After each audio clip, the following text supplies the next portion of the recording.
Hi friends, welcome back to our channel. ఈరోజు కాకరకాయ వెల్లుల్లి కారం ఎలా చేయాలో చూద్దాం.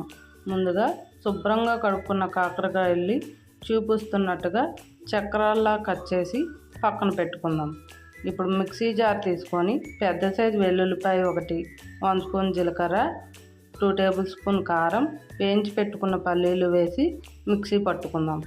ఇప్పుడు స్టవ్ వెలిగించి కళాయి పెట్టి డీప్ ఫ్రైకి ఆయిల్ పోసుకోవాలి. ఆయిల్ వేడెక్కిన తర్వాత కట్ చేసుకున్న కాకరకాయ ముక్కలు వేసి కలుపుతూ వేయించుకోవాలి. కాకరకాయ ముక్కలు బ్రౌన్ కలర్లోకి వచ్చిన తర్వాత ఆయిల్ నుంచి సపరేట్ చేసి వేరే గిన్నెలో వేసుకొని పక్కన పెట్టుకుందాం. ఇప్పుడు ఇదే ఆయిల్లో 1 కప్పుడు కరివేపాకు వేసి వేయించుకొని కాకరకాయ ముక్కల్లోకి వేసుకోవాలి. ఇందులోకి రుచికి సరిపడా ఉప్పు, చిటికెడు పసుపు, ముందుగా పొడి చేసుకున్న వెల్లుల్లిపాయ పొడి వేసి కలుపుకున్నామంటే మన కాకరకాయ వెల్లుల్లి కారం రెడీ.